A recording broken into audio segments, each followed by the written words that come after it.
नमस्कार, स्वागत है आप सभी का डॉक्टर साहिब पे और मैं हूँ आपके साथ ऋषा।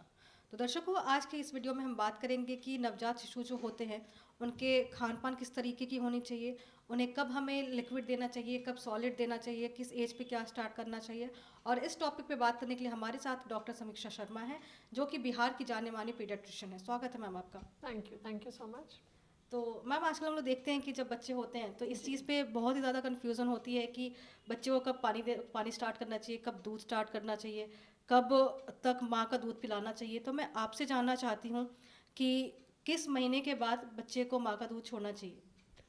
देखिए, ये हर जगह हम लोग बहुत दिनों से बोल रहे हैं, गवर्नमेंट ऑफ इंडिया का भी यही प्रोग्राम हर जगह आया हुआ है कि mother's milk is the best choice for your baby. माँ का दूध से अच्छा कुछ भी नहीं होता है, क्योंकि वो जितना आपको प्रोटेक्शन देगा हर बीमारी के अगेंस्ट में, या जितना विटामिन मिनरल न्यूट्रिशन मिलेगा, वो कोई भी चीज़ में उसका कोई सप्लीमेंट नहीं है।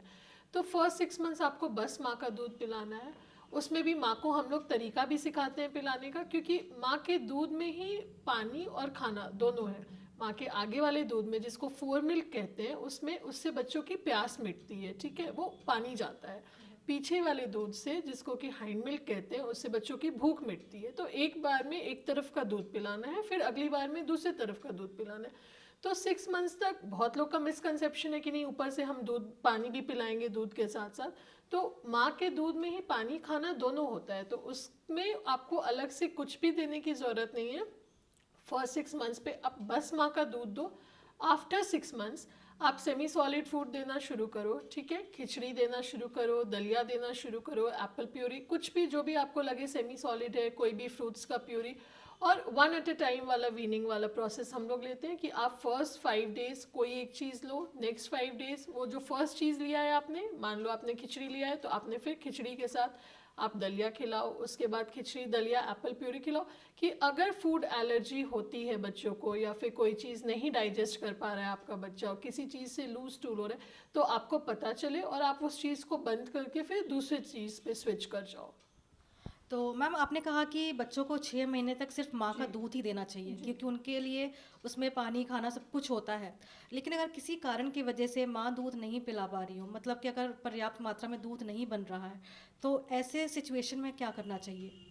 देखिए, सबसे पहले तो हमें माँ को काउंसिल करना बहुत ज़रूरी है, क्योंकि ये हर मदर का कंप्लेन है कि मुझे दूध पूरे तरह से नहीं होता है, बच्चा का पेट नहीं भरता है, बच्चा रोते रहता है। तो माँ जितने देर अपने से बच्चों को छाती में सटा के रखेंगी, उतने बार माँ को ऑक्सीटोसिन जो हार्मोन होता है वो प्रोड्यूस होगा, और उससे मदर्स का मिल्क प्रोडक्शन बढ़ेगा। वो अपने पास नहीं रखेंगी और वो मान लो गाय का दूध या डब्बे का दूध देना शुरू कर देंगी, तो वैसे ही बच्चा को उनका हार्मोन लेवल बढ़ना बंद हो जाएगा, और उसके बाद उनका दूध प्रोडक्शन ऑटोमेटिकली घट जाएगा। तो फर्स्ट एंड फॉरमोस्ट हमें मदर को काउंसिल करना है कि नहीं, आपको दूध होगा, आपको अपने खाने पे ध्यान रखना है। मदर को अपना हाइड्रेशन, अपना पानी टाइम पे पीना, दूध टाइम पे पीना, जूस टाइम पे पीना है, कैल्शियम के टैबलेट्स खाने हैं, आयरन के टैबलेट्स खाने हैं। उनको एक बैलेंस डाइट, सारा विटामिन मिनरल के साथ बैलेंस डाइट लेना ज़रूरी है। और ये सब अगर वो करते हैं तो डेफिनेटली उन्हें दूध होगा, क्योंकि सबको होता है, उन्हें भी होगा। हाँ, अब उसके बाद भी अगर नहीं होता है, उसके बाद भी काफ़ी रिजिड हो जाते हैं मदर लोग, तो फिर हम डब्बे का दूध उसमें बोलते हैं कि ठीक है, फिर आप डब्बे का दूध दो। बट फिर भी आप काउंसलिंग करो, मदर को समझाओ, जितने बार मदर अपने छाती पे बच्चों को रखेंगी उतने बार उनको दूध प्रोडक्शन बढ़ेगा। अ, अगर ऐसा है कि माँ का दूध जो है, मतलब कि जो जी। माँ है, अगर उन्हें HIV है, हेपेटाइटिस है, RH फैक्टर पॉजिटिव है, तो वैसे सिचुएशन में उन्हें क्या करना चाहिए। गाय का दूध देना चाहिए या फिर मार्केट में जो पैकेज दूध आ रहे हैं वो सब देना सही है। क्या चीज़ सही होता है ऐसे में। देखिए, ये ही 2-3 कंडीशंस होते हैं, जैसे कि अगर HIV मदर पॉजिटिव है, या हेपेटाइटिस है, या ट्यूबरकुलोसिस है। जबकि ट्यूबरकुलोसिस में ऐसा नहीं होता है कि ब्रेस्ट मिल्क से ट्रांसफ़र होता है, या ये स्टडी कहीं भी नहीं है कि ब्रेस्ट मिल्क से ट्रांसफ़र हो रहा है। पर प्रिकॉशनरी हम लोग ट्यूबरकुलोसिस में अगर मदर को है और बहुत हाई कॉन्टैक्ट में बच्चे से नहीं रहे, तब फिर हम उन्हें उस वक्त डब्बे का दूध के लिए सजेस्ट करते हैं। और उसके बाद अगर HIV या HBS मतलब हेपेटाइटिस बी पॉजिटिव है, तो हम पहले बच्चों का जांच कर लेते हैं 3 महीने, 6 महीने, 9 महीने पे, उसके बाद हम वैसा डिसाइड करेंगे। पर वैसे स्पेशल सर्कमस्टांसेस पे हम डब्बे का दूध अलाउ करते हैं। तो 6 महीने के बाद, जैसे कि जब बच्चे को माँ का दूध पिलाना नहीं होता है और उसके बाद फिर कि वो सेमी सॉलिड्स खा सकते हैं, सॉलिड खा सकते हैं, खिचड़ी वगैरह, है ना। जी। तो क्या मीठा और नमक सॉल्ट और शुगर देना उस वक्त पे सही होता है? कि आजकल के बहुत ज़्यादा लोग कह रहे हैं कि सॉल्ट और शुगर 1 साल तक नहीं देना चाहिए। कुछ लोग कहते हैं कि 20-25 साल पहले तक तो सब बच्चे सब कुछ खाते थे, उस वक्त सब कुछ नॉर्मल होता था, तो ये किस हद तक सच है? जी, ये बिल्कुल आया है कि 1 साल तक आपको सॉल्ट शुगर नहीं देना है। आप तो सोनम कपूर का भी अभी देख ही रहे हैं कि बॉटलिज्म हो जाता है, हनी नहीं देना है। वो एक बैक्टीरिया है जो हनी पे ग्रोथ करता है, तो उस वजह से हनी नहीं दिया जाता है। और क्योंकि बच्चों को टेस्ट मालूम नहीं होता है, बच्चा कुछ खाया ही नहीं होता है, उसे कुछ टेस्ट ही नहीं पता है, तो हमें 1 साल तक सॉल्ट और शुगर एक्चुअली में अवॉइड करना चाहिए। और आप बच्चों को जो खिलाओगे, अगर आप 1 साल के पहले उसको दे दोगे, बाहर का भी दे दोगे, तो उसे वही अच्छा लगने लगेगा। पर अगर आप नहीं दोगे तो बच्चों को पता भी नहीं चलेगा। आप जो दोगे वो अच्छे से खा लेंगे, उसी में आप कुछ फ्लेवर्स डाल दो, इलायची डाल दो, मतलब कुछ फ्लेवरफुल उसको बना दो।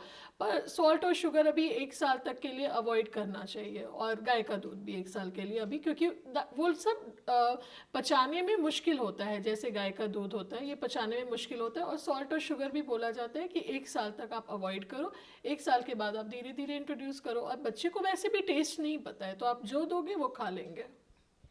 आजकल हम लोग देखते हैं कि जो छोटे बच्चे होते हैं तो उन्हें पैकेज्ड फूड खाने की बहुत आदत होती है कि तुरंत एक पैकेट फाड़े, लेस का, कुरकुरे का, चॉकलेट का खा लिए। तो ये कितना हार्मफुल होता है बच्चे के लिए और क्यों नहीं देना चाहिए उन्हें? अ, अभी आप देखो, जितने भी पैकेज फूड खा रहे हैं उसके बाद बच्चे इतने फसी हो जाते हैं कि वो घर का खाना बिल्कुल खाना ही नहीं चाहते हैं। तो अगर आप दो भी, मतलब 1 साल के पहले तो कुछ भी नहीं देना है, उसके बाद आप धीरे धीरे दो भी, तो एटलीस्ट उन्हें एक हिसाब से दो, एक लिमिट में दो, और उसके लिए स्ट्रिक्टली उस चीज़ को फॉलो करो। नहीं तो फिर वो खाते नहीं है खाना।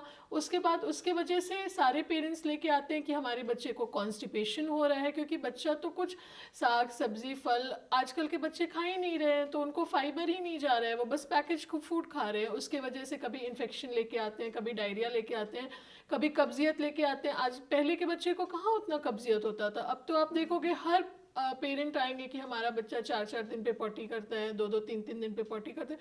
तो ये सारा पैकेज और जंक फूड का ही असर है। तो उसको आप दो, बच्चा है तो डेफिनेटली दो, पर उसको लिमिट करके दो कि वीक में 1 दिन देंगे, बहुत तो बहुत 2 दिन देंगे। पर जो नॉर्मल डाइट है, जिससे कि आपका फाइबर बनता है, फ्रूट्स है, वेजिटेबल्स है, घर का है, रोटी सब्जी चावल दाल, उसको आप डेफिनेटली कंटिन्यू करवाओ। बहुत बहुत धन्यवाद मैम आपको ये तमाम जानकारी देने के लिए। तो दर्शकों, आशा करते हैं कि आज की ये जो वीडियो है वो आपके लिए लाभदायक रही हो। अगर आपने हमारे यूट्यूब चैनल को अभी तक सब्सक्राइब नहीं किया तो तुरंत कर ले, और साथ ही हमारे फेसबुक पेज को भी लाइक करें। वीडियो देखने के लिए धन्यवाद।